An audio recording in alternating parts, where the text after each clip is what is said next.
I le maupoepo e ma le maulunga o le taiao. Le awhawhio mai o le pa'i o le atunuu. Pa'i a foi le kālesia. Tai nane foi le mamalu mai o woma au mea mamai. E a watu ai le limo le whaatalofa I le suafo kiriso Yesu le au le kālesia. E whaafei loa I lo o tō mamalu so I fua manuia. Taiao wa maua. I extend a warm greetings on behalf of the Etena folk community to one and all who are able to join us with the celebration of the church's anniversary. Le atuanga le luas futolu ona tausanga. A le tautua fo I lea le tatu au fai pese I le tua. God is good. And all the time. E le leile tua. I teimi uma. E le leile tatu watu feo fo fo I le lofolo le tua. Let's go share God's love and tell everybody that God loves you. Yeah, and so do I.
It's good.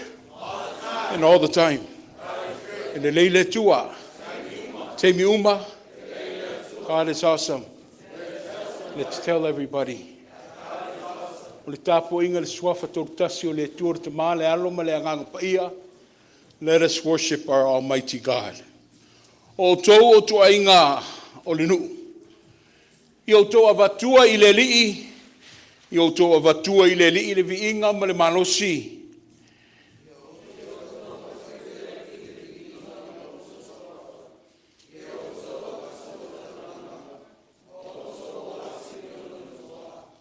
I o tau ifo atu I le li le malu malu e mātungo fie. I o tau ngatete I ona luma le lalo langi uma.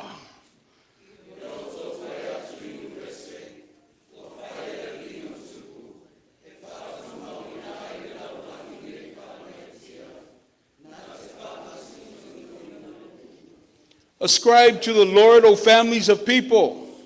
Ascribe to the Lord glory and strength. Worship the Lord in the splendor of holiness. Tremble before him, all the earth. Say among the nations, the Lord reigns. Let us pray. In communal praise we rise, ecstatic for the unconditional love that is rendered daily in our lives. God of everlasting life, We submit our beings to the guidance of thy Spirit, to take lead in our fragile lives so that we may become better stewards of your kingdom. In Jesus our Lord we pray. Wao whanga poto le nuu e taulai le viinga ma le whaasao I lau afio. Le tua whaavavau le au ngani, whaatumu o mātou ipu I lau whaasoa whaleanganga. E whaima la mepa susulu I o mātou wala, ai whaama ite ai le toi foi le atu le tangata I lau afio. Ia whaima pe senga maalie le nei tāpua inga, ia mawalunga I pe o viinga, ai au wala mai ai so mātou manuia. O Yesu Kiriso le ali I whaolo o tatalo atu ai.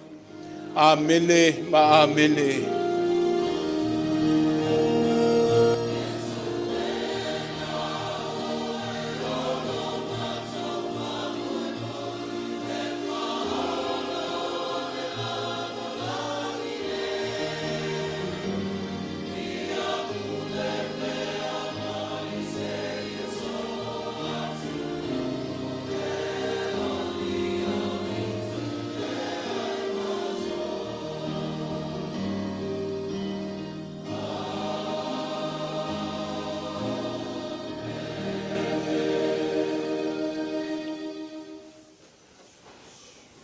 Tātou vivi atu I le tua le pese iwa sifunu malelua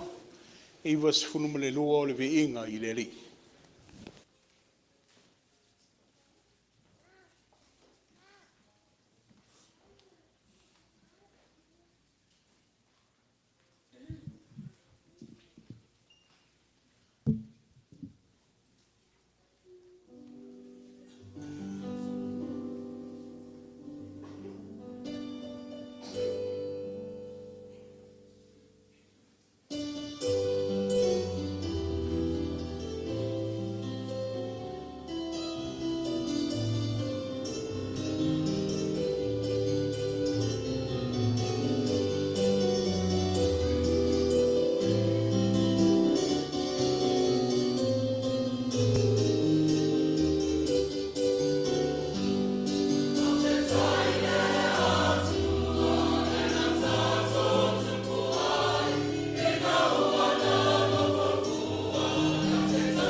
Lea, ka koko ia le malua papa le o orkai. Fio mai rongo fionga ki a kongo inga me whatkua. Mai Samoa. Pa ia fo e o Samoa wa fio ma kala o mai mka ko mafuka. E mai upo le ka mai peru. E kupu ola le kanga kami o kongo e peo le pama. E lau si usi e peo la au le pangonga. Ao ai nga urusi nga. Nako ki kupu mai pia lava mfua mai. E la kai au le. Kai au maka ngō fie. Kai au kokoa. Le o whawhare le fionga le mapu. O le fionga foil ki a o le senkoa. O le ka māma i Samoa. O suri la ia le māloa mi Samoa. E mo maruel ngi kai au. O skala ele. A sia singa ki a kongo. Ngare wako sila lo sang-sangi wha mangoa peale. Soi fua manguia, soi fua lau le lei o kama. O kako makua whale anganga le sunga le Tofaeono i Ailao Malepeai. Soi tua ia Doris le iako ko Tofaeono. Soi fua manguia fua le kare sia le kama malolo ia toni ngau kala. Sunga ia hama whalkua fionga ki a kongo mo ko whalkua. Lo mau pēr soi fua kako ki ngā makua. E ei ngisi o le kare sia o lo whaka o ko lia pēr i whalefu i mauka. O lo kauvi pēr i ngā se ngasi o kingo. Ia pēr o ngā iei fōle ki ngā ia mamao kako vala. Ia o mau kala o kia i kua. O mau malolo le lofo o le kua. Manguia le kare sia koa i o kulanga wharupe. Mai whea. Mai lau luka i tainga. Sunga toa ina mai whantua. A vea lava o rua mai a kai whalua i kongo le ke ngā whongei. I lo pui ingo le soi fua whale anganga. Ai mai se foi soi fua kingo. E peiongi uofiku kupu le mawhauwhau ma kingo i ngā waiaku le.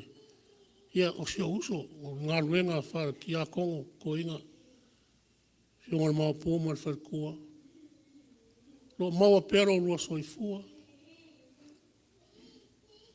A wale a kua ma ronga whinga ngalo. Le kare sia. A upu ale kungu e momoe ma ngoa e sau mala ya kia. Se masinga wa ke ako ngā siasi mai ngisi ki ngā. O se alo se whawhenga ngā whauliu. Sua whai a susanga ngasi le whia ngisi. Ia ngā siasi mai le ka kou loko ngā liwa mako karakarangoa. Ia ngā karakarangoa ma lomo kua mwha so ka ima. Ia le asare anke a ngei ka ngā kurifale ngā koe wha so ka ia kore. Ai wala au mai le alo o me ua maliu long ki ngā. Ua maliu. O le mai oso le whaku. I le kuwha maunga sisi. I le kuwha maunga sisi. O wheka lai lava Yesu. Ka kou makala makakalo. Ua ka kou ke le lor kaimi mani kuaso. E whio mai le ali. Ia ka liyo kangaka. Ia whawkai. So i fumangui o le kare sia. Ro sunga toina man whaltua. Ia whapea fuere a lo Samoa wa whio mai. Kai mi orge sao nginga la ko whafonga mka ko whangolongo le asa. Upo mai a whionga la sao ngoi e koinga. Ia whaile mui ka o ka koaso. Ia le anganga man whaaloalo whawkai.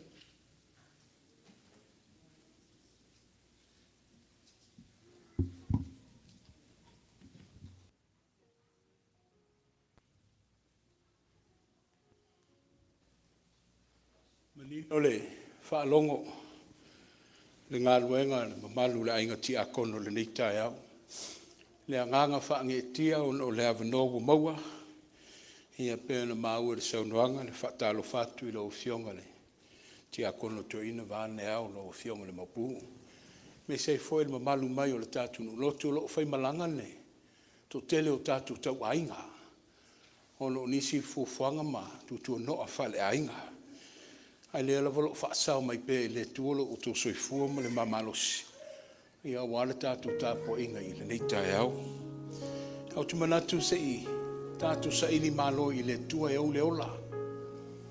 Le tua lewa mafua i le tātou whairo inga. O le tua whamai e tō whawhama malo lola na whanau. Ai tuli lo oe mau i lo nā lofa ma lo nā ngalelei. Let's go before God in prayer. And let's thank Him for just our moment of being and our moment of life that He graciously gives us each and every day. Tātou talo. O mātou patipatia le tai au,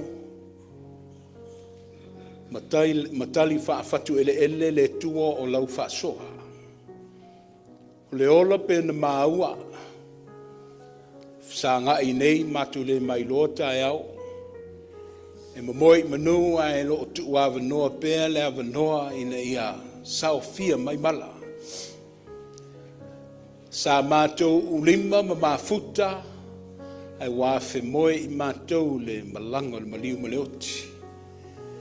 E le tu wha maunga, e le tu wha maunga le ola ma le malosi. E iei fo i tu la pena whamai la le whailaunga. E i fo ai mātou. Na ngona i fo i le tua. Le la vātio na tau ave le soifua ma le ola. O na mātou mapu ma mālolo ai lea. Au le mātou anganga vivi i le nei tahe au. I le fesuia inga o le nei lalo langi. Ai mesio le si o manga lo mātou soifua ma olai. E le suia lava lo walofa. E wha vau pēr lau tausinga. E wha mauni pēr lau wha soa. O le ala le tua o mātou wheiloa i fia i luma o nuu ai leo tua. Wha aftai mo le nei lau lau o maua le ie. I le a whea sio mātou ai lotu. Ta mao le atunu. O loo whaima matu le tua. Le ngata i tutono o komiti o te malo i kāne sia o whaita wina whape nāle le ie. I lao fia o Samoa. Ai leo o mai, saonga le mumu mai, mātou Vaai, o lo tau sia pēr e lau a fio le soifua ma le la aula lo maua le la malo loina, whaaftaita maa. Mo le ngata i lea pēna maua le maoli mau sa iei nisi. Sa whāta o tolia i ai o ngase. Au lau wheta lainga wa mālolo ai leo toi te liu i whale mainga. Whāuau le soifua ma le maftanga. I le wholau mai le nawa yasu o mawai le i whaingo fie fo i le whaatino ina. O whatu ainga ai meisho whaivatausia le tangata. Le sailingo le malamalama ma le poto ma le tomai alo ma whanau o warane. Wha moe mo atai au. O talanga vaile ali ia lo mātou si mai pē i lau a fio i aso ma teimi uma. Ia i meisi ai le tau watina engo lau ngā luenga. O ia fuanga umau no ma lau a fio e le tau lau lo na wha moe. O le ala vivi ia e lea o mātou loto i lau a fio le tua le leitai au. Ma lo tausi wha aftai alofa. Ia i meisi o lau sila mai le tua i le nei ngā luenga. O se tae au ese a wawa atoa i ai le luas furtolu o na tausanga. Le matua o le tautua o le ekalesi o le Etena fau i te oe le tua malau malo. Mātou manatua i lātou a tātitia mai malai. Mana tua foi mai lātou o le mātou mafuta o no si tianga ma wha moe ngā fau o ainga ma whale. Ai meisio i lātou lo mātou whangai. Vi ia la wa fiu e le pule. Ma lo tuto le anganga o le ngā ruenga i tutonu o fatu malangona. Na o na mātou whasusu le ie ai o lo fua mai pēr i lau tau singa. Mātou vi ia lau a fio a wawa vele nei ngā luenga. Le nei ai ma whanua ma ona tangata. Ia e to manga mai ai le atunu fi malangai. Ia awa, fai whata mama whatina fo i se mātu whangaloa nei. Ia au lotu o Samoa lo mātu mafuta ma tāpua i atu oe. Ia i le nei tala whatai. Whaaftai ta mai o wa fionga wha manatu. O lo sa ili ai pea lo mātu malosi. E whawhangu ai pea le tō whama mātu whai unga. E le ngalo le tua o tima inga ma polo inga. Ai meisi o le folo sanga le ola. E peo na sāwa lia mana uia e ke wiso Yesu la mātu o li i whaola. O le ngā ruenga foi o le anganga, ua māua lungai le mātu wha moe moe. Wa e manu wai le tua o whaiva. Ai meisi o saunga le muai a mātu whiwhilinga ma whai unga whai. Mātu la ngona pea le leo. Le leo e tua iai le mātu vai vai. E toa ai le mātu atu popole. Whaaftai ta mai le ngā luenga lilo lo lava nganga pa ia. Au le tawalunga o le anganga o le whaaftai. E pea na whailo i lo walo pele o Yesu. O i leo mātativa i mātou i lo walofa.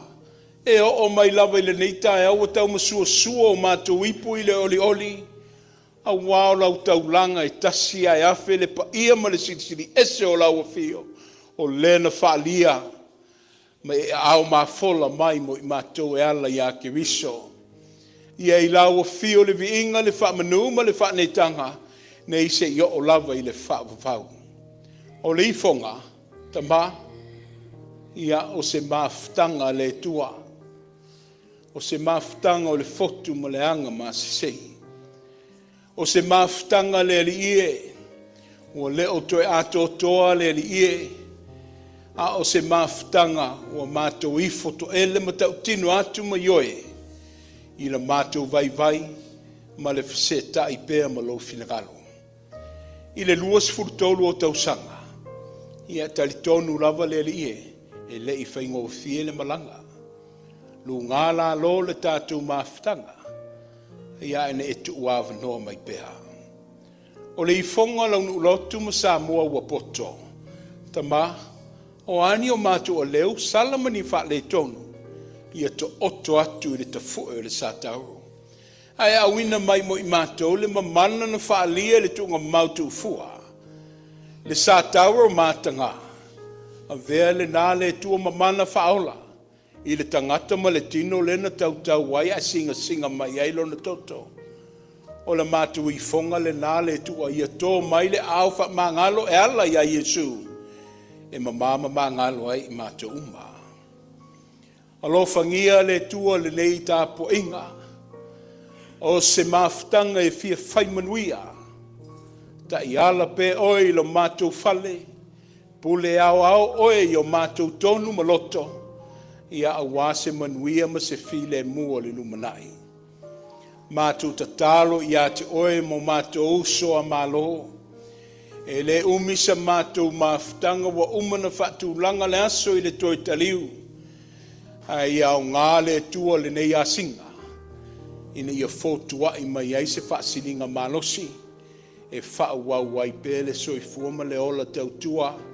Ua le ngata i le malo le awhioanga ma le nuu. Ia ai mese ai le ngā luenga tau i lau awhio. Mātou tatalo le li ie. E tofu fale uma tangata. O lo o ta pena mātia e ai o mātou ainga. Tama, ia anoa la mātou fale. I le mafuta ma le awai o lau fio. O wane i ngalo ia i mātou le tai au ma le afiafi. Le ala usu ma le toi whafo i le viinga. Ia mua muli oi le soifua ma le olo o tangata Samoa. A wao le whaavai le nā. Wa umana tuto fatu i o mātou tua a wa ta titia mai malai. Anga le leila wa fio le nei vai aso fau wa mātalia. I le taape atu foe i a wafatu a inga. Fe au mga ruenga whanau le sa ilinga o le poto ma le malamalama.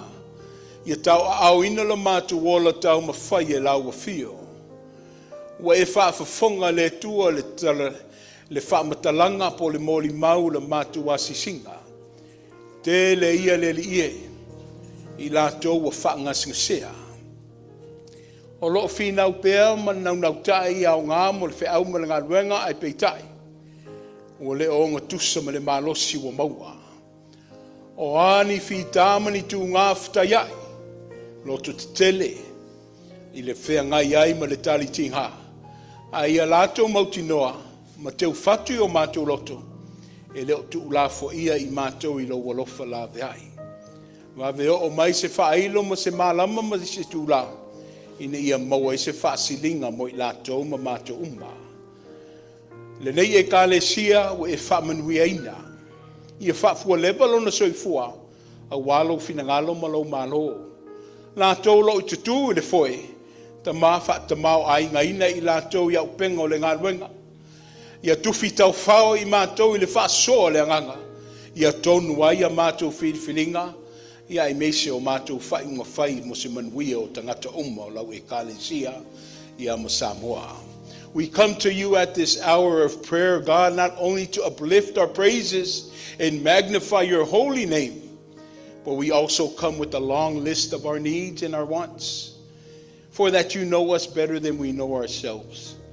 Whatever that you see that we lack, but it finds fitting and it meets a purpose for your will, as well as the enlargement of your kingdom here on earth. Oh God, graciously give us, bless us, so we may be used and utilized for thy will in all that we do. We also ask for the upbringing of each homes. May you reside in all of our homes, wherever we are living through this state of Nevada or through our city of Las Vegas, Henderson, wherever it may be.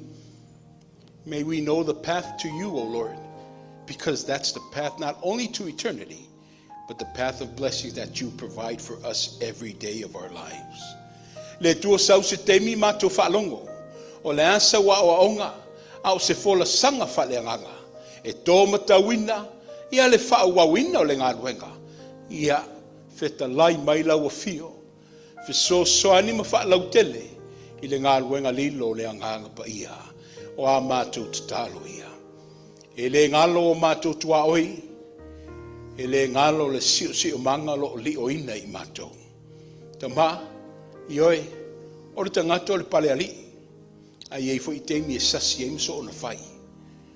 A o a oina pe i mātou i le mātou vai vai. A ia mātou va alua le li ia ma lau fōwhanga. Ina i ātangi ai o lau a fio lava le tua, o le tua o le fōwhoa. Mana tua le malo, mana tua foi o malo umo le lalolangi. Ia, maua le tō whai o lātou taitai. O lātou o whai ma whaulurunga. Ia maua le alofa ma le amiotonu. Ai mesio le anganga wanga maluma le lotu o wha maulaloina. Mana tua sa e masifo. E le whaingo fie. Tama, whaingo fie mea uma i lau fio. Ia tau au ina le tua o na whainga malo, whainga nuu, pisngisi ma company. Ai sili ai ole e kālesia le li e. O a mātou tautalonga ia. Tama whanau le nei lau lele. O lo i ta whao taua. Tō Samoa. E o lava ia mātou whanau a whaamatu atu. A wai a universite ma onga maulunga ma kolisi e fia. Le ngata i lea o a mātou whanau. O ta ape atu le tua. O no le atina engo se manuia ma se lumanai fifia. Ta mai le ngalo le tatalo le wele ele. Le kālesia nei o le Etena fau. Lo mātou tu iatu le muri pupanga. Ai e leo ina o lātou fufuanga. O a mātou tatalo ia le ie. Whaatasi e ma le tele ma le anoa noa i o talo sanga i loto ma finangalo. Ai whai ulawa i le tatalo. Ne a o mai e mātou ia whapeo na mātou tatalo atuai. Lo mātou ta maae o i le langi.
Sa filiuli wai le mafaufau.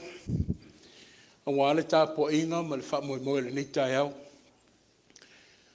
Ia o te masani no wha ngaina le tusi whaite wasu. Ia ono le wha moe moe. E esele le nei au ma le aso. Ma le wha soa le tua ma le wha imea sili o le tua ia te ole tena fau. Te manatu lai le leile to tā ina la tātou le. Mai le tātou tae au nā fuafua mai ai. Ona, sila ane leo le tustala o Esoto. Esoto sifun marfaa le amata mai le tā whaitau mai le lima se o sifun marfaa. From our New Old Testament, I've selected the book of Exodus chapter 14. We will read responsibly from verse 5 to verse 14. We will read it from our Psalm 1 Bible. Whaafonga maia, ia whiong pa ia o le tātou tua. Ona tauina tu lea i le tupo ai kupito, ua so sola le nuu. Ona toi le liuina lea o le loto farao. Ma ana au auna i le nuu, ua lātou whaiane. Se ale mea ua tātou whaiai le nei mea. Ina ua tātou tu inatu o Israelu eo. Ia le au auna mai ai tātou.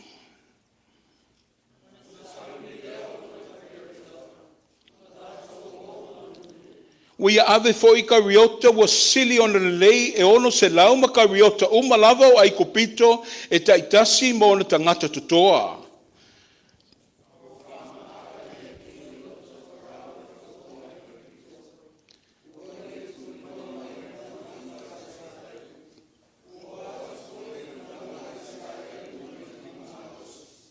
Awa tuli loa mai ai kopito ia i lātou. Wa lātou maua mai foi i lātou.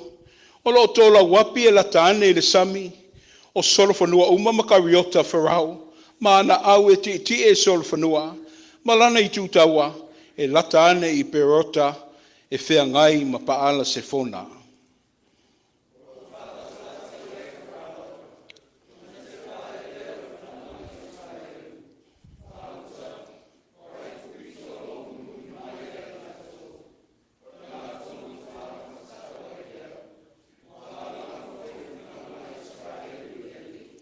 Wala tu fai mai fo ia Mose. Ono walei e ni tunga maui ai kopito na e au mai ai mātou ina ia mātou woti le vau. Se ala mea na e fai ai le nei mea ia i mātou. Ina we au mai ai mātou na ai kopito.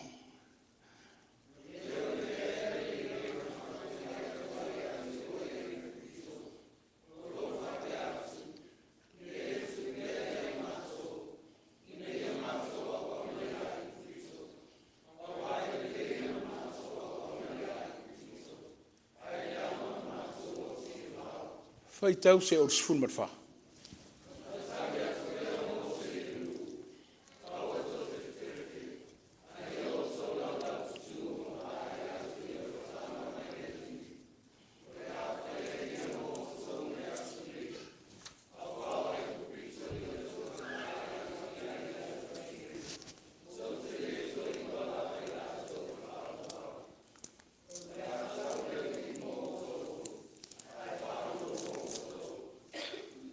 Ma rekolo no matau pue wha. Ai o le atato whaitau mai le tolu sifur tolu, se o atu le tolu sifur ma le lima. New Testament passage, the Gospel of St. Mark, chapter 4, verses 33 to 35, we will read together, and we will read it from our Psalm 1 translation. Ma reko wha, tolu tolu, se o tolu lima a maua whaitau. Wia fetala yatu fo ile upu ya ila tau I whāta oto whapena e tele, e whāta tau I meo mawhaio na lātou langona. Wa na o whāta oto na ia fetala yatu wai ya te ila tau. Ai peitai na ia wha matalatala ina mea uma I ona so I tua. O lea la vaso, wo o ila fiafi, ona fetala yatu lea o ia ya te ila tau. I nā tātou o atu wia I le tasitu. Le tua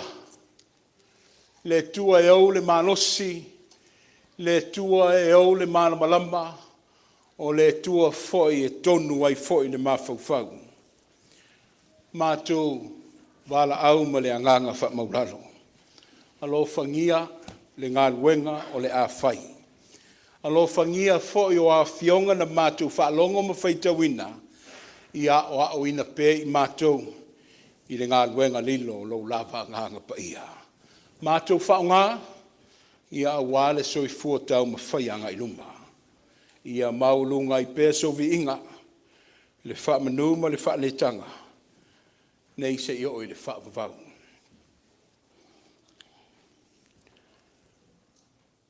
O le ato oto ia wha ngalu le whati le maulunga o le taihao, le pai o le sauninga, le mamalu mai o Samoa wa whanga poto, le alo a fio le fionga le maupu vane au, stasio te mao le kalesia le sunga le toina ia soli ai ma le tina. Le mamalu ia te oele Etena fau, le alo a fio i lau a fionga le teitei fono vane au, o lau a fionga le ti akono toina le matanga luenga, Amerika EFKAS ma le tina. Tātou leo awai ma le fionga le ti akono taitai o le tātou nuu, ai leo lo i nei lo na tausi. Le paia ma le maave ave o le ekalesia e pele ia maanganga, mai o na mata fale fia, ai leo lo i ai o tātou mātua pensione. Le au whainga luenga i whaife au, wao, ma o lātou au ainga. Le foi lo mamalu ta we le tina pensione to ina malolo ma le tapo inga. Le mamalu yo to wa fionga ti akono le pai o le ekalesia ale le maftanga tina se yo o lava yalo ma fa nau le ekalesia le tupulanga tala vau ma le aunga sa. I au te fai tete foi a wai tangalo tusi o le neita e aula wa fionga le taitai pese ma le mamalu lau fai pese. A wā mea siri wa Faia le tua. Wa wha manatu i nai le tautua, ma lauso i fua au auna i le tua. Le pai o Samoa wa poto, wa oma au mea mamae, wa tātou mafuta i le malaya o le Etena fau, nunu watu ia whaatini o tau sala, o tau mamalu mo o tau sa i le avea, ai au na mawhaatula watu. O nasi whaleile o kitopa nasu luas fulima, i le tausanga luafe ma le lua. No mai ai o ma ua ainga. No mai e mamoli mai le ma vai. A wale fina ngalo le ekalesia le Etena fau, i aisana ngā luenga tau wati ai. O le mātala na whaile nā vai tau, o le ana wale wala au e mua mai, o le wala au le na o le amatali eina. Sa ye nisi fsota inga manisio au lotu fa mai o le lua afe maritolu o le a fuafua sa ili aini o latu whaife au. Sa fea i fo i se manatu. Ia i peitai wa whaisina vave o le ngai o inga o i latu i Las Vegas nei. I le mao o mai. E le ato se to luas fulu le kalesia. E usange. Tasi le au leo te manatua le leise o au le na. O se o au feato. Tasi le ti akono le ekalesia, e no matu o maitu e wha ulan tofi. O le ta mamatu ia moitala te leanga. Ia ilo matutua e to lua. O Ioana Pele, matufa moe fanga.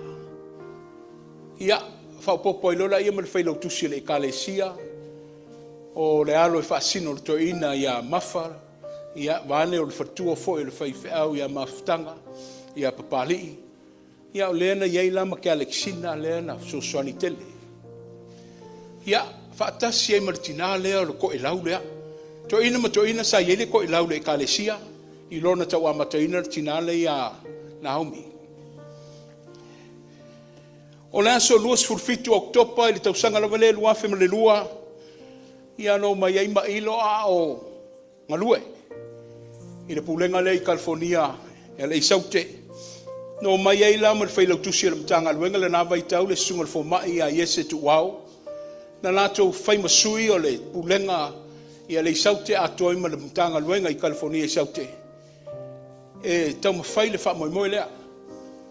Wha pa ia ma osi le whengainga, ia o le aso fo i le ana, tu atua i mātou i titonu e vea mato tino le kale sia wao. E pulenga i le saute, e alatu le mutanga luenga California i saute. O le aso fo i le ana, vea fo i mātou, e whai ma mātou paanga ma le United Church of Christ. Sa wha atu mulia le na aso, Farsa te lere UCC lunga le Eastern na whaunga ina. Sa whaatu mulia. A o ngā whoa na o le lua ngā whoa. No nofo isha mātu au lotu le nawa i tau. E le ato se lua se fulu pena utala no atu. O mai na o maua ma whanau to fitu. Ai muli mai tua ma shok tua whine ia ngoi u whailangi le malanga. Siana whanau tene leo. Janela ma Jasmine. E foi o maainga inu o mai ale wha moe. Wawa ai atu. Ua tutulu la ainga. Tutulu la ainga i wawa ai atu no la wawa ai wha le tangata. Wha le mawhau i le toa ngau. O le mātali o maainga. Se o le popole. Lo soifua le ri. See, because e au ngā foi le to ngau ma le to ititi. Se i whai ai foi isma ua au ngā. Sa lu i tauina i ma ua le nā wha le aso. E o mai lava i le so. Ma te wha sanga i whai le ngaluenga. Ma ua ina o na wha susu. Au le tua ina te wha tupu ma wha o laina. Fa mai opo le tāmatua. I le nei tae au mo oe maa mai tato uma. Au atou te whewhewe. Au atou te whewhewe ai o tau lau te tūma wa ai atu i le ola tanga, mai le li, o le a Faia e ia mo o tau. O le a tau le li mo o tau. Ai nao na o tau si le mai moa ma whaalolongo. You know, Moses answered to the people of Israel and the great nation of Israel. He said that do not be afraid, but I want you to stand firm. And you will see the deliverance that the Lord will bring for you today. The Lord will fight for you. You just only need to be still. O le vaenga leo le tusi a Esoto. Manatu le tō tele le au popoto. O le vaenga au pito tāua le whenginga tuai Atua. Ma fua le lo ngona ono o le tala i le whaoleina o Israelu i le tua. O i foi na whaavai e le whenga inga no sia i le vao le tua ma Israelu. O le mafuanga foi leo o le awala mai o tula fono i se fulu. Mai ale le mele na tupu. Na whaavai atu le lawe a ina o le nuu mai ai kupito. If we read the whole Bible, a whaitau le tuspa i Atua. E fōlinga mai lo whaasi o mata lava. I le mele na tupu. Le whaolatanga lea o le nuu a le tua. E o lava i whenga fō. We study Jesus' words, Jesus' teaching. E whaavai umana saunuanga. Mga luenga whaia Yesu. I le whaolatanga na whaia le tua. I le sami ula ula.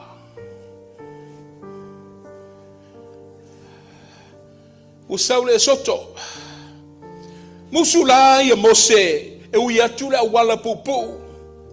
Awai leo o ui ama te oto ai fo i na Filistia. My dawa mose, they weren't ready to face off with the Philistines. Tasi level sanga i ma Filistia, masalo umai na malfa moe moe le nu. And for my tala, he chose to take the long route. Mai ufata me le melo lava e mosele le malanga wa nga ia tu le tu saute le ayo ramese o ai kopito lava lea ia mo fumai wa nga ia tu isukota. Tasi le po na lato moe ina yo na alwai leo le solo I etama le pito se sae leo ai kopito lava o ila. This is where God intervened. Kumai o ila le aile na amata e ona ta ina I leo le tua le nuu I le au ni utu I le au ma le afi ni utu I le po ona ia whatonu lea o Mose, tō la wapila i nā i le ule o Perota, o le vāo me ki tala ma le sami ula ula, e whea ngai ma le lau ele le tā ua pene ele tusi whaitau o pa ala se fono. Fo mai au nofo le nuu ma le au tau, ua fia le loto ma le anganga lewa, tau ma mau ma wharau lea. Wa lato no nofo i lalo ma fono ma nua mai o lato vai ma lima malanga wa umi. Mai wa mata no mamoe nisi au isi wa talatala no ma ftangisi. What does tomorrow look like? Will it be bright or will it be gloomy? Will it be good or will it be bad? Beitai, as they were pondering their future and their tomorrows, for my dust started to arise. For my wa saule pefu mai atu maunga. Wale hei se toe pisa o le nuu. Na una whaalolongo talinga le I umia. Whaalongo ina loa le patu tū mai. O solfonua lero o toso mai kariota. Egypt was America back then. They were the power of the world. Ai ko pito lava le malo na matua maulunga le te kolonosi ana metau. Matua fefe umai le lalo langi ma Atua tu vale ai foi ma le nu le tua. Wa mata na su le me o laile initia. Wa la langa tangata I le tuone I la vea I mai la to au isi mai le wa faitio ina to ina Mose awa because he's the one that brought them there. Ele to fatali Mose. Mai o tango I lona to ma savali o la to luma. O ana upu fa malo si au. O lana tua la loma lana fa mafana Israel ue lava. O wane I to he ngase. O wane I to he pisa mai. Ai o to sta I ma fa longo le mai.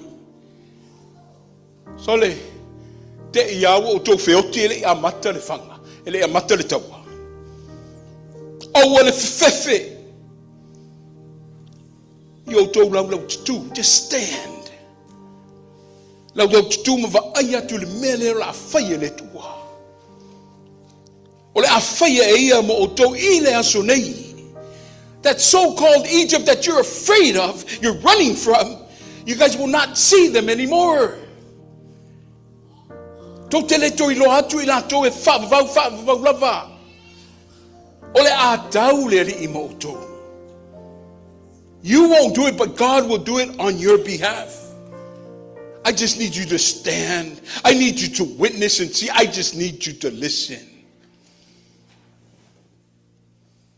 Those were our feelings 23 years ago.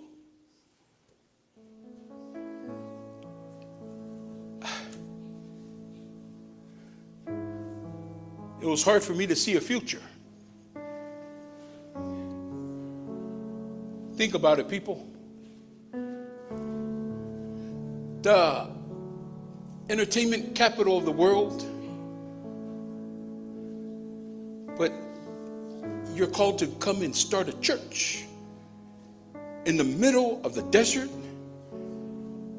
That was formless back then. You know, gas, I looked it up. Gas was, and I still remember vividly, it was $1.32 in 2002. Yeah, now it's almost $4. For my $4 the census for my in 2002 there was just 507,000 population Las Vegas. But as of today, for my over my 12 million na. The span from 2002 to the present time. The Samoa o le fiume inga mulmuli lea le tuuma wharau. O le climax po le tawalunga fo I leo le tala I Esoto. O le toe aso nei momoa. Whai ngā mea I le tai. O le nei loa I loa e wharau. Le ai e. E ese ale puni loa. Ese ale puni mtato. Yo ele nei aso waunia. O O le wo a mai le tala o le Esoto se whaamanatu ai le alofa la veai o le tua. Le alofa ma le au sile na o le tua e tena fau mai lo amatanga ma le afofua mai i le lua fe ma le lua. O le ua saufa ngā ai le aso ma lo waso whaamanatu manuia lo was whanau. Manuia lo waso tautua i le tua ma ia whaafua lewa pe le tua le whaamoemoe.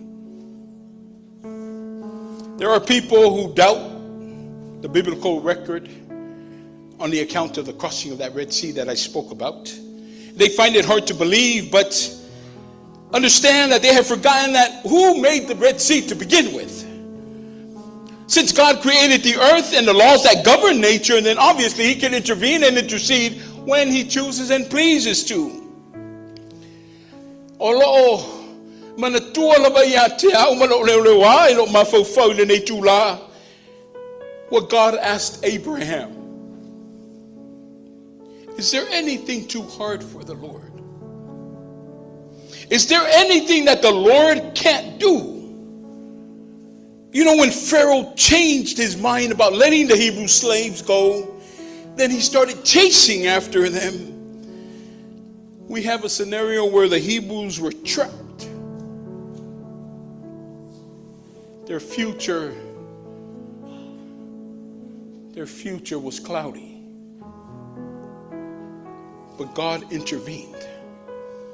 God said, I will fight on your behalf. Ekalesia. E teimie fina wai. E teimie fe se ia ile to fama se fautautanga. E teimi o ta whalangolango i le ta malos. Ai upo le ta au fo mai ea. Na o le tu ama sila va ai ma whalongo. Ai se i alo le tua i ana whaiva wha le tua. Moses responded to the doubters and the skeptics about those people who were trapped in there. And you know what? Maybe you're trapped right now somewhere in your life. Maybe you're dealing with an ordeal that you can't come out of. Maybe you're in the midst of an impossible situation that you don't see the future. You have nowhere to run to. I just want you to listen to these three things that Moses told the Hebrews, and he's telling you and I today from Maya. Don't be afraid. Don't cave into fear. Don't cave into fear and doubt. But speak faith, because your faith is being tested. Lua Famaiha, stand still. There's times that we move around too much. We let fear get the best of us. But we're reminded today by God's word through Moses. He says, just to stand still and know that I am God. Oftentimes our frantic efforts only complicate the situation. But we're being reminded just to be still and know that he is fighting on our behalf. Toru, Maiha, see the salvation of the Lord. Keep your eyes on Jesus. Trust in his hidden resources even when you can't see that future. Upo Isaiah, do not fear, for I am with you. Do not be dismayed, for that I am your God. I will strengthen you. I will help you. I will uphold you with my righteous right hand. O le ale me toe atu popole ai. Whaawau le ngā luenga. O le ota o au ina le tuolo wha moe moe. Whaaftai.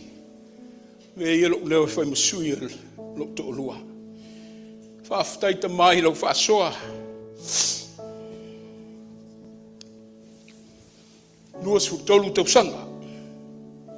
Le matua le soifua le kalesia lana tautua ia te oe. Whaaftai ta mao lo whengai matui le foe. Whaaftai au tau na salenga su o le tai au le nei ngā luenga. Whaaftai foi o au te o tau lo ngā lulue in the present time. Ia mai la tau lo fau mai. See, because e oma le tamalusi. E uma o tā teimi masu. Ai le uma ngā luenga le tua. Manu o maua le malosi, manu o ao le mea. Sa nga ima e Faia le finangalo le tua. Fo mai o pua leli. Ina o atu ia le tasitu.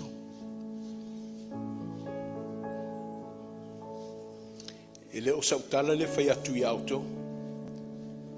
Al moli maule na mareko. Fo mai le anganga o leli. Iona uso. Let's go over to the other side. Mana o leli e malanga. Mana o leli e fialu atu le situ. O leli i wa fialu. O leli i wa feta lai mai a oi mau ma jato umu mai. Tato watu ia le tasitu. Tato wo. O le whailongo le tu la fo ina. Au se ata manino lo o fui whaatasi mai le li i mai tatou. Le li i o lo o lima taita ina i tatou ina i o. Tu lima ta i le tai au ma le wha moe pa le asi si la sanga o le ngā luenga. O mai ina i a mawaa le ta whaatutua. A wao le whaatutua fu mai a e anga tupe iluma. Ai le tu mau mano fwa i se betasi.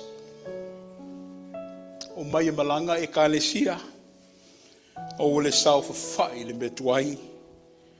A tātou alo pe iluma le wholaunga. A wale e tua malona whinangalo. Tātou atu ia le tasitu. O le atu manino se la sanga fau ma se amatanga fau. O atu. E le wa umanati mata le upenga. E le wa toi utu le whawhao. O atu e whau wau le ngā nuenga.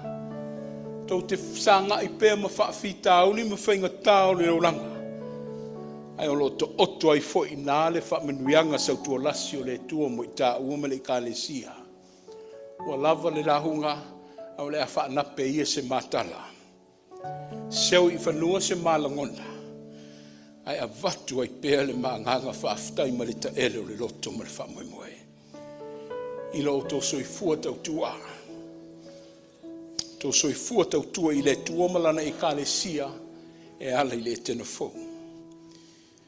Malo Faia ea i lo to au lulu fia ma lo to fatuatia i le tele o aso ma teimi i le tā mafutanga.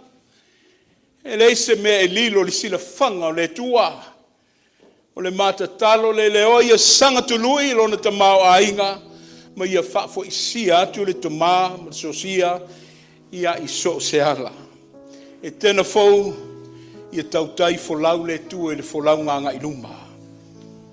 Ia maua ia te oini tau sanga stele a wane so i fuata wau ngā ina mo le finangalo ma le ngā nuenga. O le toi upo le tūlai sa uli mai le pese wha malmole.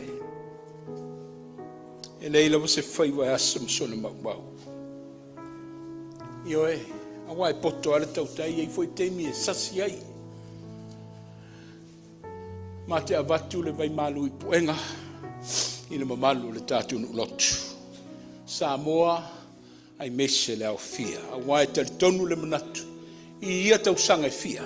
Sa iei foi le lepenga i le tātou folaunga ono le taitai. Ai so atu ma le anganga ma le whaaloalo. Ia le ia lafo i oi nuu le taulia.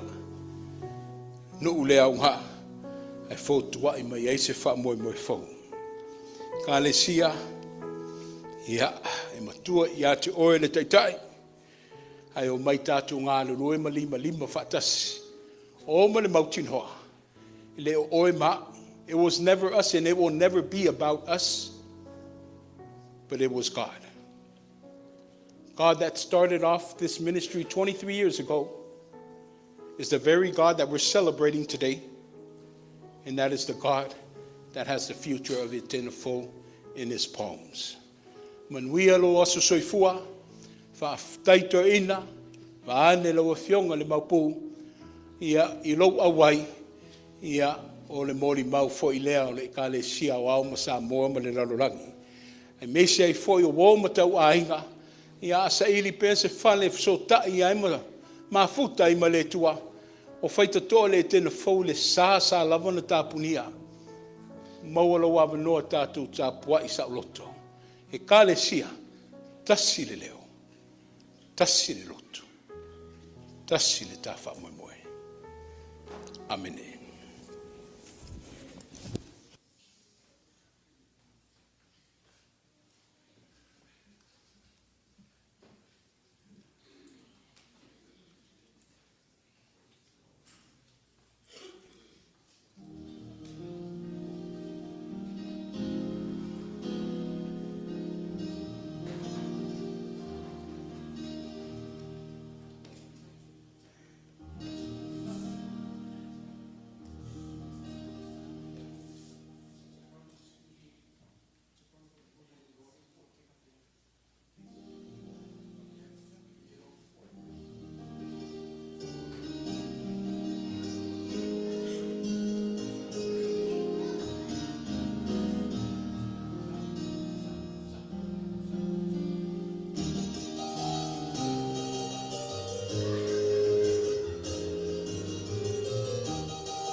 O lau fio e ole manuia.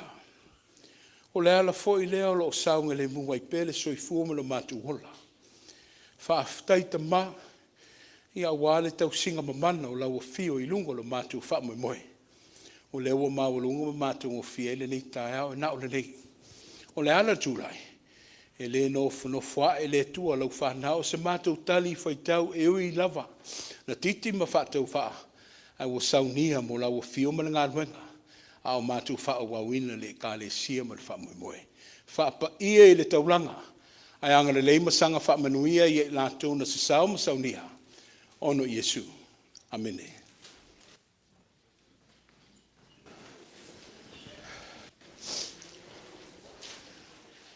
Ao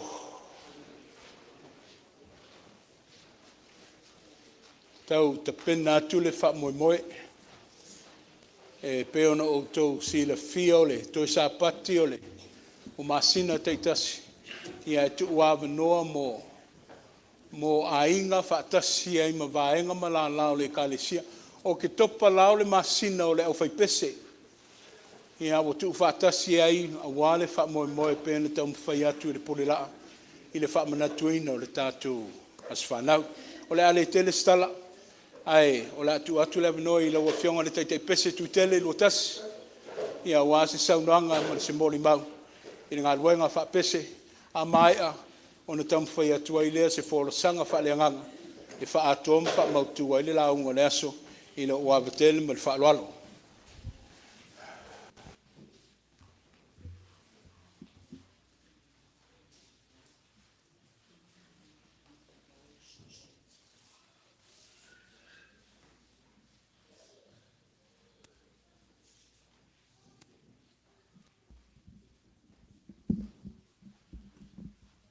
God is good. All the time.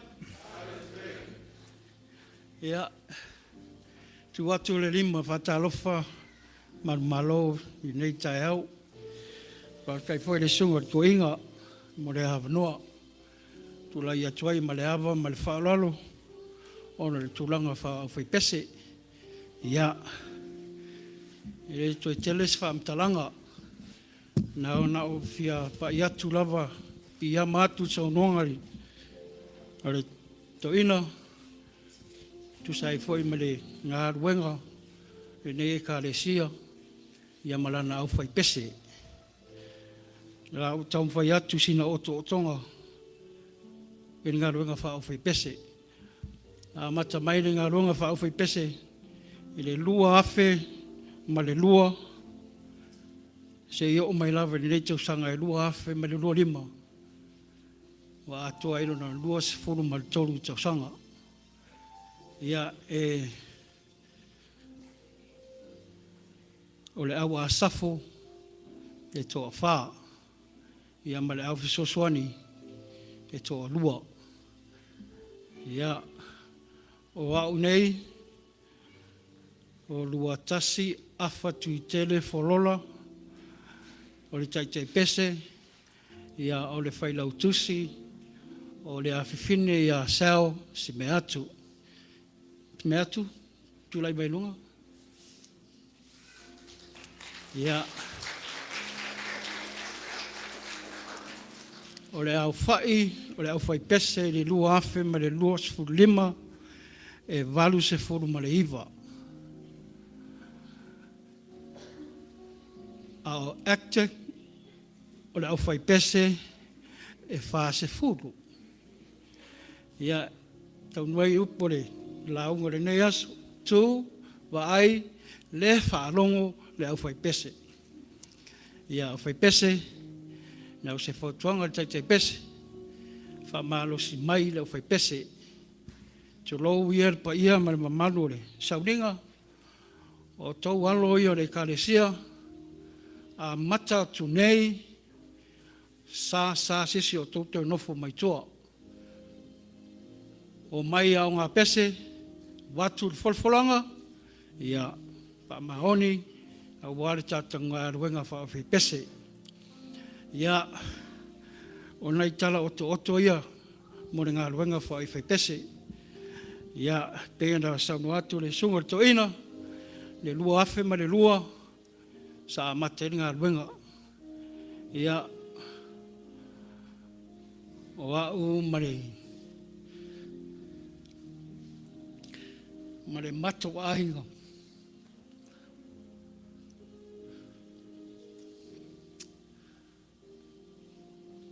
Mare tina matua. Ia wholola.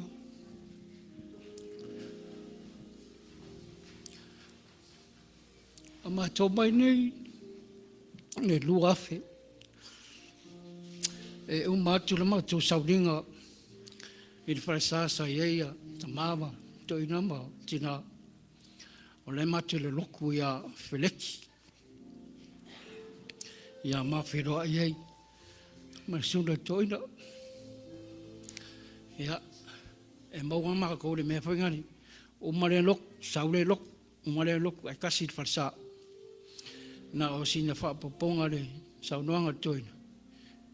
I le whaingo whia ringa ruenga. I le whaingo whia ringa ruenga.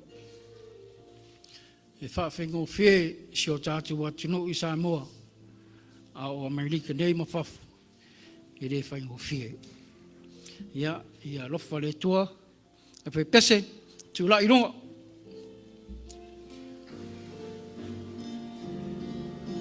Ia, e vei au ma. Sui la whai pese. Ia, mai se fwoi ka puenga. Ia, manuia le tō wasu whanau. Have a seat. Tuma? Ia, ai, nei kula. Ia se mako komwhai aku se mako sau. Ku se fwoi whamoe moe re kalesia i a hainga o le ne masina. Ia lau pa utonu mai le whamoe moe re a hainga. I le au whai pese. Ia usi la mai moa. Ia taungu e tala le loma tua tau. Sit. Wha mauri puspau. Ia usi la mai moa.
Time.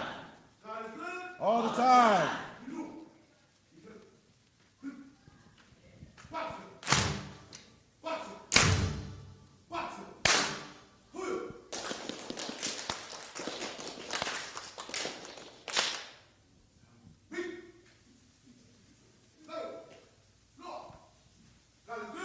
All the time. God is good.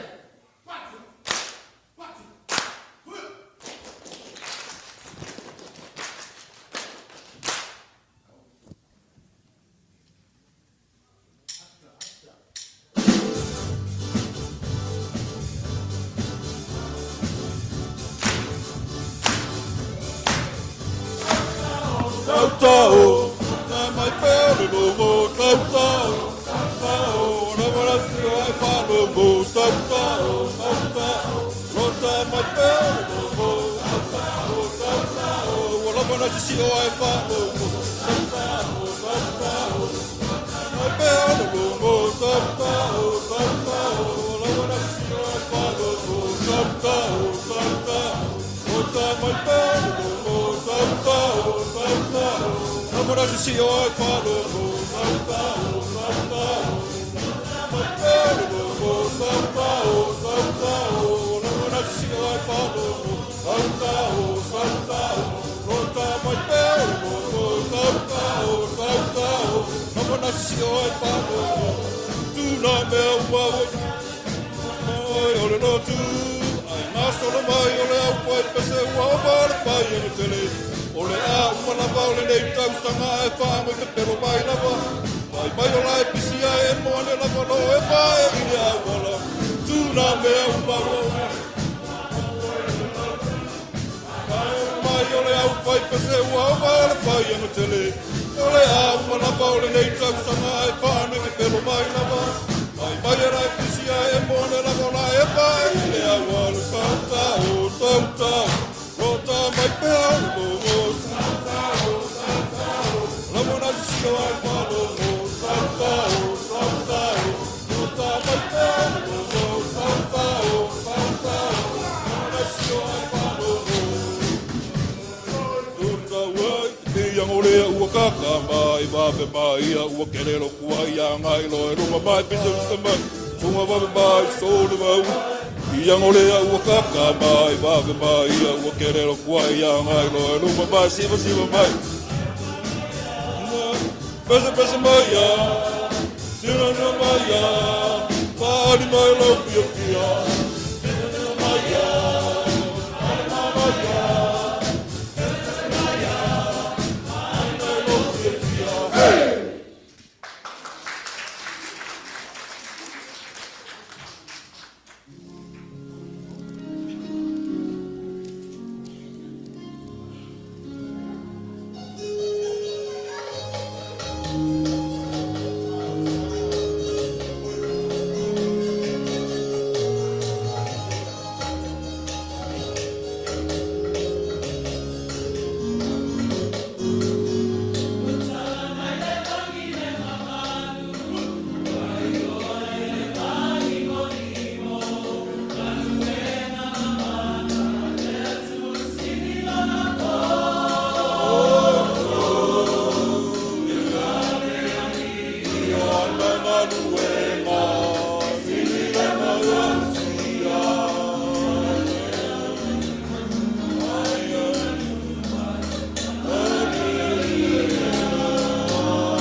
pati sisina, e ngalueng aua maea.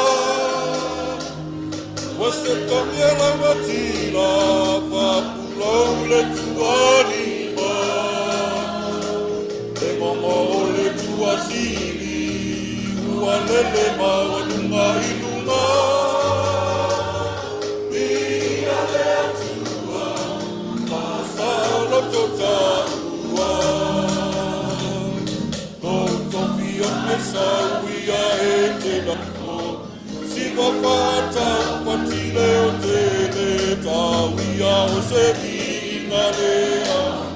Ia le tua Vaai Faalogo o tautima.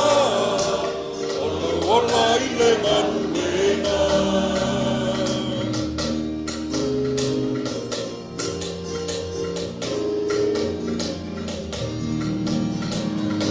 Anuenga paaso. Atua lo wiangalo, bobo ngale moto, yo Faai Etena bonaso.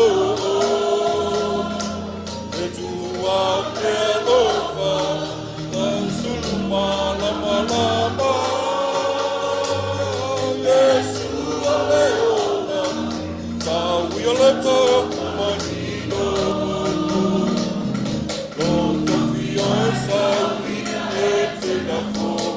Siwakata patile o tene tawia o se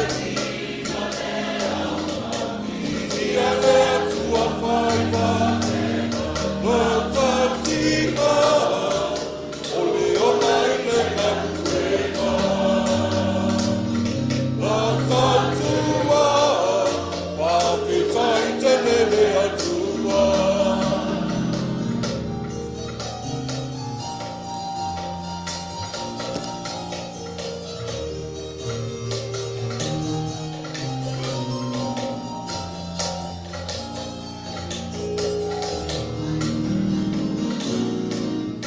Ua solo au pao Jerusalema. Ole si ufoko ngau ani badu Vaai Etena. O paai po le taipana e o nganuena. Le atua e paamano na whakatautaina. E tamaua whakatai tene i nei matau samahua tene. Sa whakua mai ai, e tena kauma le au whai pese. So se ia e alo whaamanga lo mai. O e la pa o la upapa o te manuai.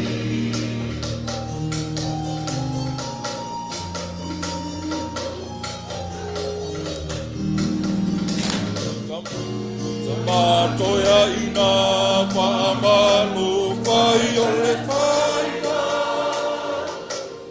Le umau o Etena whola ua nganuena. Walua se fulu ma le tonu nei tausanga. Le atua whakatai te lepo Etena. E tamaua whakatai tele, e matau samahua tele. Sa whakua mai ai, e tena kauma le au whai pese. Solo se ia e alo whawamanga lo mai. O e la pa o lo papa o te manuai. O e la pa o lo papa o te manuai. So ia tau e tena fou a paparo. Ua tele nei tausanga, bua ia ina bua o awala e te toina salo salo so me atua na upule wa papatai telefano alo sau ia tao tena pono manano o tene tau sama bua ia ina bua o awala e te toina salo salo so me atua na upule wa papatai telefano alo sau ia tao tena pono manano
Hello.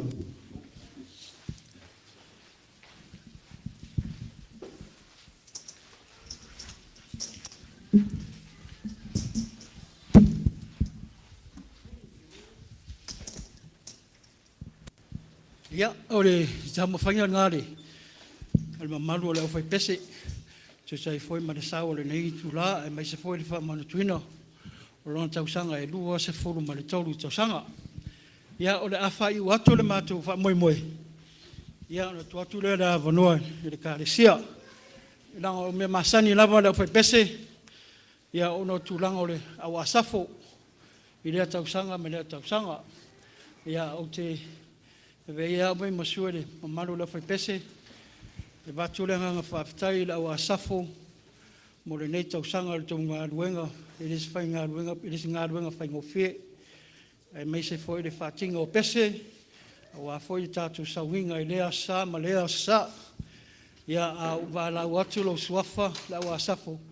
Ia le leona su mai luma nei. Se tanga i aire ka le sia, ma e wasi asi mai. Nisi foi o te mama, asi mai Samoa, peonga le Maupu, ia si tangai o tō la lei, ia male au asafo, ia su mai no sunga tai o le au asafo, sunga toina, Ailao Tofaeono.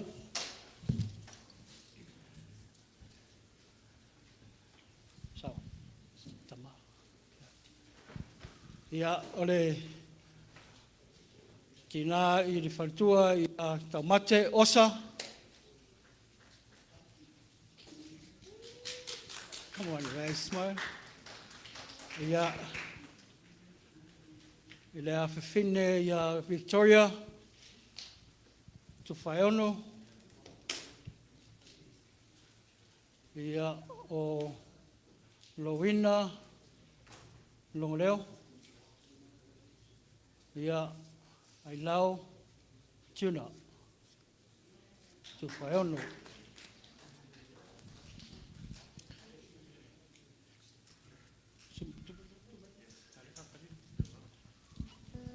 Ia, pēna wakuse langonga wampai, i le se ngā ruenga kongi. Nā o sina mea lofa whatauwa, kusai ma le ngā ruenga, i le tausanga a koa. Ia, ma le... Ia, ula lea toina, ia i malau te tusi, lima se lau tā la, tina. Ia langa whaintā fuita pua i tina o ngā ruenga. Ia, tina, ia o lau au lea. Ia fatua ia taumate o ia lea o lau fuaina pese le o fai pese. Ia o lau ula lea ia malau te tusi lea.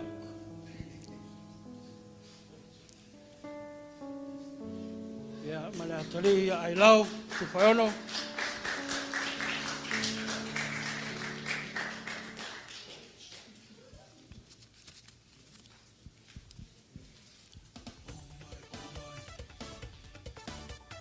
Ia Victoria i Montana.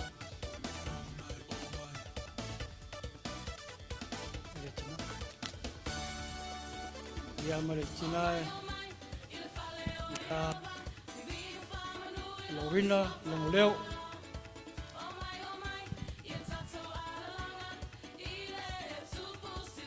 Ia olo whaonga ia le awhai pese.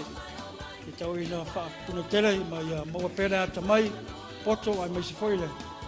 Tālen ia wā o ungo le viinga ia ia tele tātu sauninga. Stoi mai ere tu watu le avanoa ere kālesia e mapia whai masiore. Le suako sunga ko inga ma le mamalu le whai pese a ma ea kako sawinga. Ia leo na mapotu where le haore kālesia se tātu tāri sua fo i se vai vera o sa uia le whai pese ma le malu le whai pese ma la wawa tawai.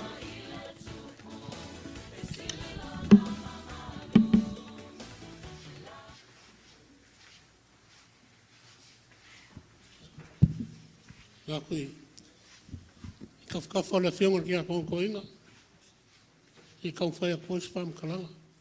Ai, si kuwa kasi au kou hawa, mas paki mo lau whai pese. Ia, kuka pēa ia ringu ua hao, ringu ua iso. Ai se i o kala kua walu lau al fo. Whain ka Samoa leo mamala. Samoa ro whawhonga mai u penga ka whailanga. Mis whai Samoa ua whio mai ma kala au mai. Wai mai o lele ngu sau le vaanga kiu kau mai le vaanga kau. O lo ma mau whai lango le vaanga whawa wholau. Ma lor wholau. Ma lor kuku lau whaiwa mungi. I lo whionga kia kongoinga ma le whai kua. Pa ia o le Samoa ua whio poko poko. I o kamali i ma whai launga. Ia mai se whai ki ngā. Ia ma whāngau. Lea wāli kia la lo.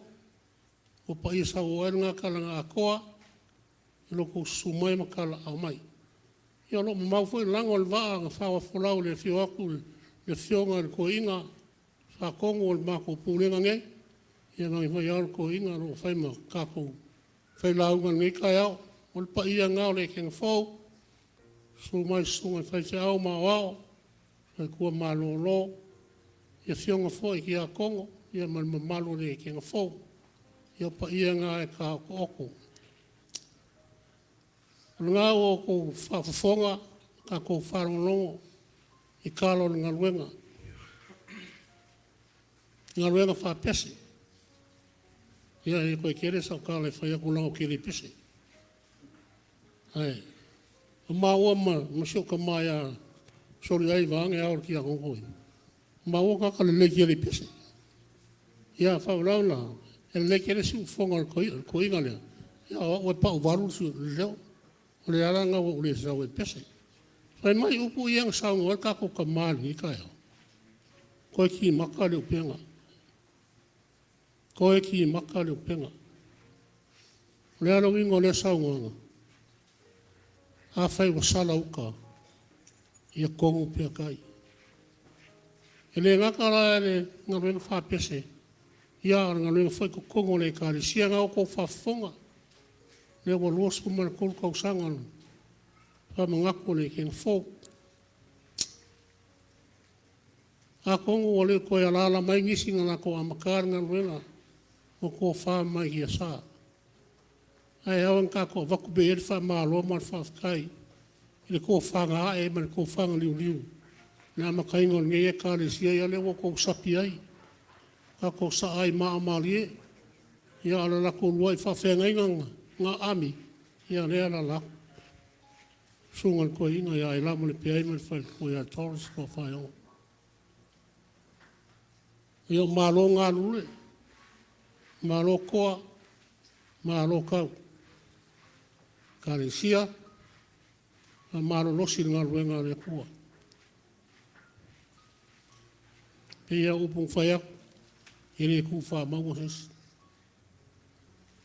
O me siri, o ka awan wha moe moe, kau kua ngār kanga ka ese olo mau moe. Kau kua ngār kanga ka ese olo mau mai ka kou.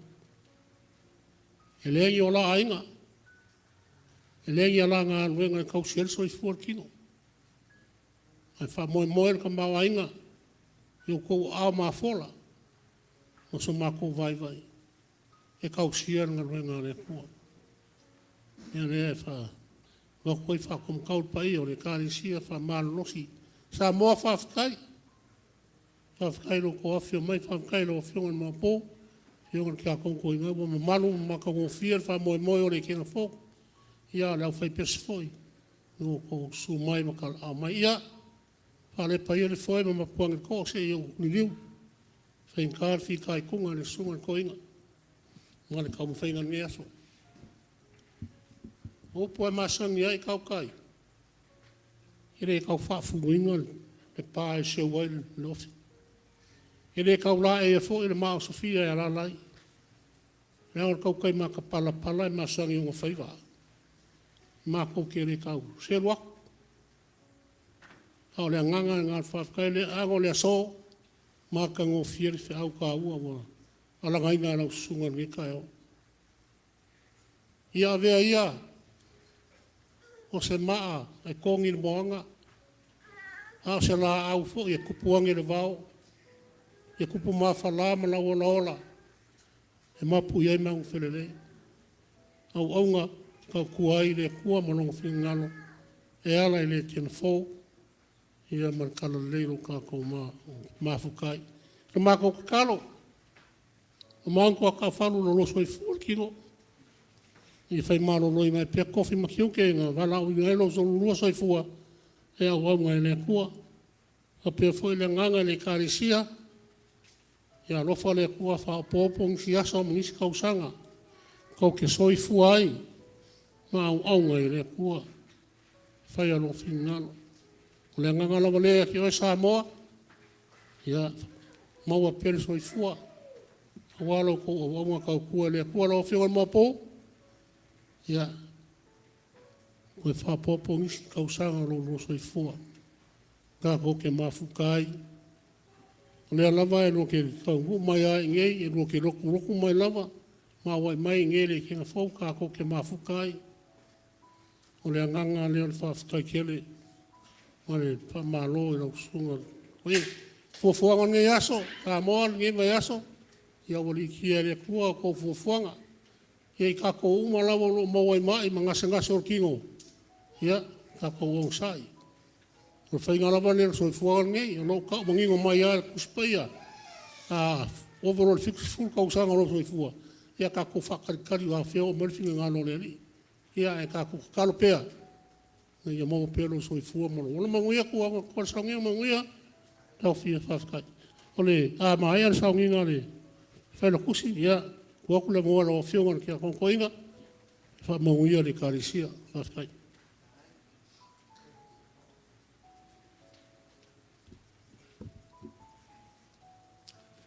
Le toi whaasilia se si whamtalanga ua sauno atu le. Tātou tamara te whono. Ia ngai ai fo le alofa le atua le nei tae au. Tula i atu ono tātou whorwhoranga fo ia masi o tātou la whlafonga. E nei fo iaso. Ngā solo pere tātou taulanga. E anisio na i o tātou tau ainga o whao mre taulanga mani nei aso. Sunga le oa mapsua sa uvao e lima sifu tā la. O le taulanga le uleo leo le aso nafi e fitu sifu valu tā la. Whaftai. Tātou sene. Mato ina, Tofaeono. Lua se lau tā la. Mamalolo tona utala se lau tā la. Tina malolo tun fai diapo se lau tala, mala fao se losa, e fa se fulu tala, ma psua sa uvao e limo se fulu tala. Aso folasa ri taeao, 5 tala, Tofaeono po ti mamai se lau 3 tala, o ne tau tala tu 4 tala, tau tainongo leo 2 tala. Ua tasi tuitele 2 tala, Florapsia 2 tala, Kelesingatango 2 tala, Jerome Salefua 2 tala, Pitsolia 3 tala, Taeamua Tofaeono 3 tala, Tinanga Luenga, Doris Tofaeono 5 tala, Popalongo leo 5 tala, Marongo leo 5 tala, Maikalongo leo 5 tala. Sabrina Pulu mat whanau 3 tala, Jasmine Faulalo 10 tala, Anderson Leiafa 10 tala, Tinaya Mamau Etuini 2 tala, Naomi Fanga 2 tala, Lupe Fanga 5 tala, Aisea Fanga 5 tala, Tatu Mafuta mar Tatu Tamata Kuntoina me Samoa, so le aifi mono, e whapopo mai se lau tala e Tatu Sene Whaftai, Tatu Mafuta foi manisio ne Tatu Usosiasi, Loa Laupola, Fas Tala Whaftai, Vincent Laupola, Fas Tala Whaftai, Tatu Sene o le ne yaso tasi dafe 2 tala. Tasi dafe 2 tala. Ia, peo lau silafia o Tatu Mafuta mar Tatu Tamamatua, te akontoina me Samoa, lau silafia. Ia, o lea ua popo mai lana mea lofa. Mole aso whanau o le karesia, e lua se lau tala mai a suri ai, maono ti a kontoina mai Samoa, e lua se lau mo lau fai pese, lua se lau mo le kalesia, whaaftai tele. A per tina mtua, maloloia tun whai, po mar se lau tala mo le as whanau o le kalesia, se lau tala whaaftai. Ia, forfolanga newa i tau, ia, tātou o atu le, whai ungon maasina non sfulu, o le mai maasina muli muli o tau sanga. Tā ua tele le vai tau le nei o atu le leo le, ia kono toina, ni mes fōia taitai fono, toi ti mata le upenga, ia o le manu lau tio le asona nafi, toi sa saa le whao, whea unga le leima whetau le lei wheau ia mo tātou. Ia o le luas fuktoro lau whai pese, o le kalesia, whaaftai tele, whamau popo ngā ruenga, ia o le anganga le laulau, whamanuia tele le 5 foa. Se leni o tau to e sea uma uale, ngā ruenga le atua, i le asa ma le asa, o lau whai pese, whaaftai tele, whamanuia le atua i, lau tau 5 foa. Le ato ese upu ai, e temi whaumatu sa mātou leo i tua ni whalo ngā ruenga, ia ai tua tōlewa noa tātou tamato e ina mai Samoa. Malawa wa tele whaaftai.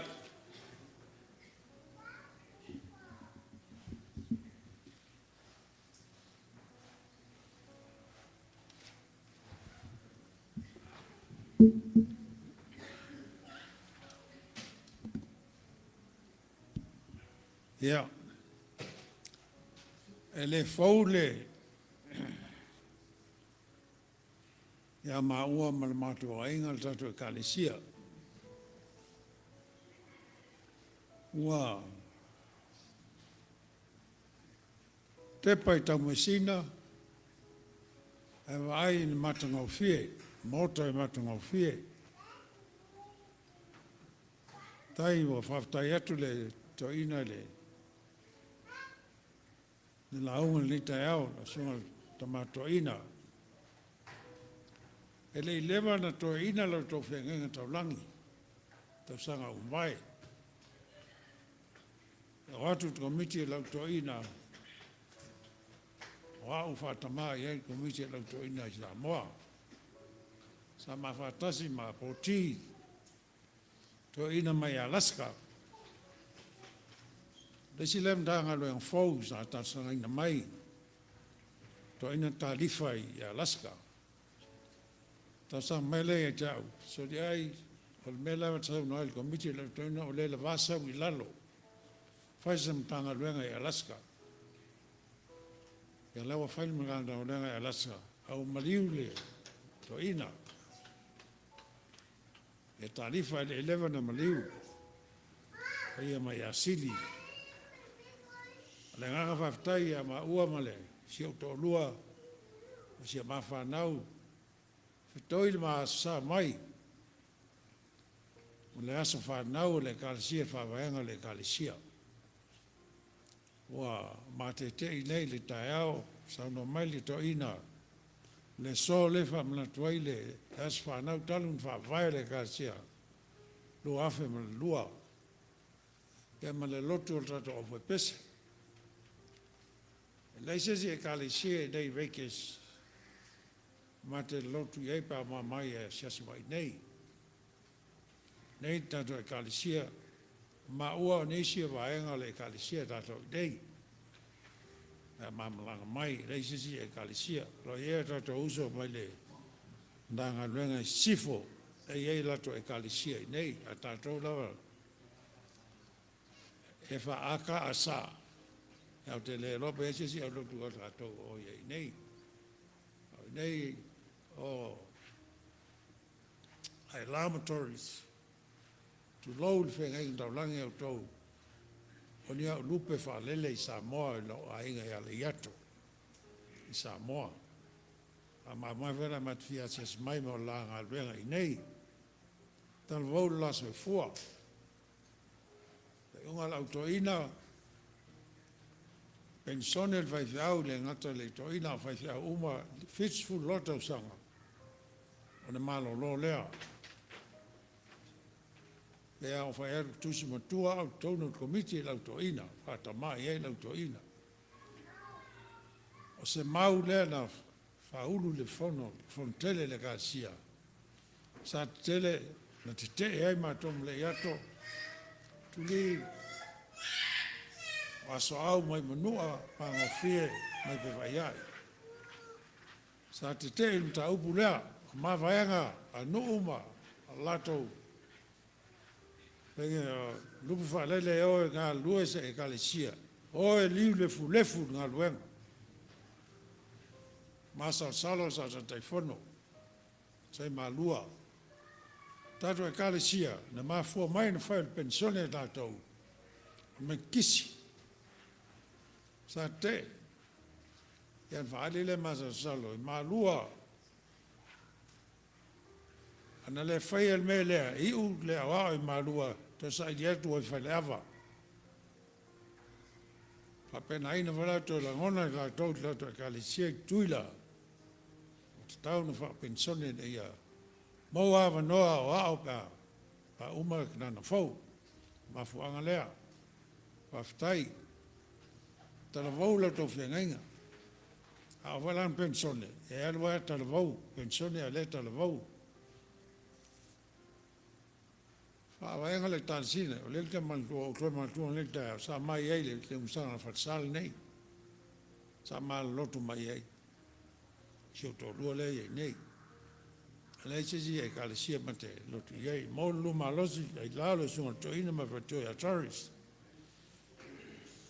Lo vole li ngatu an famanianga ia te lua nei mo luma losi wanga luenga.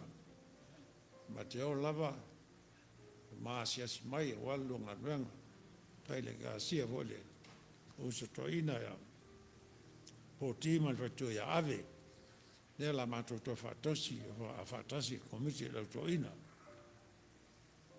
ya la fa taile manuel to aso so fua a foi pese tai lo e kalesia tal sia yesa so la un alto ve euro lo forza fa foi pese lo nu le sit fiele tu ne ve au malo lo ai nuri e whara a voi pese e tono ole.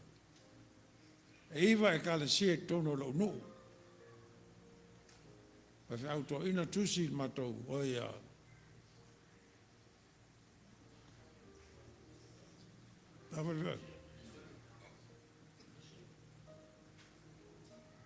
Tino, Valentino Passe. Wai auto ina wai toi me lau matai lo swafa lo wainga. Na le whawhenga inga al nu. Wha e kalesia. Sau tamu whai a Valentino mele to loto iai. E kalesia umai luna lau le ele un uli. Lo awe lato whaftai na Emanuia un uli. Lo te mnao i e tonu uma. E leo whai. Iwa e kalesia le e nei klono mato nu. Le si me taua lo uli, la si fia le au malolo. Le ngol sa uli o sa tani. Sa winga va penal lu. Le lea esel ti Apollo, sui le ngol salo. Ele toi muri. Ele toi muri salo nu. O sea, le lea ti Apollo, va penal o nu. Tau.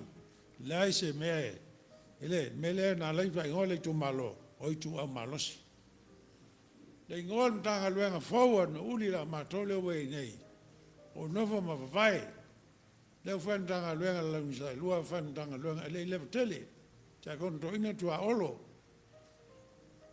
la o ma potasi a maunga ta kon to ina le ngol ma kom tanga luenga i tu au malosi me tau le tua i tu au malosi me tau le tua, o le mea ti Apollo, o le lea ti Apollo e lo nu. O le manu la tira o ei no uli e vapea, no uli mo le tua mo uli. Sa rua maia, Samoa la ta lewa et. O ola na fatu o te toi lo nu, ta le sia, Ailao M Doris, lau natu me ele la tama, in uli, saso na mon maulea. La fai le fele tusi la to ina sesi to finga no wa sia tu le lo no na un atu le lo no to fia Faia o lua na taulan so fua le ngate fanga tua le yato a nuli aso ai pantango in uli ya ole au faftai tele to il mata no mai. So malas whanau no pese, malas whanau le kalisia. De lava sa me lova. Le Paul Mela talo e manuela de kalisia. Ia ola le kalisia nei. Pesa no atu whawanga, ele to tele nisi. Leu to tele mai. Ala ia le malose talsanga le to te maa whawhiau. Nei ia ola le ngaruenga. Le fatu na tuto e o tato tu a mwai e nisi sa lotu a mata o le to no foia ya manuia lo aso so fuel ne ya sa niele tamato ina man ai lam le felto a Doris niele la ngalwenga so fuel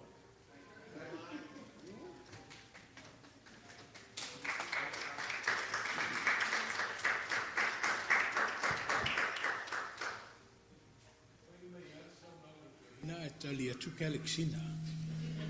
Faia matali kaleksina, umasania kaleksina yo tama.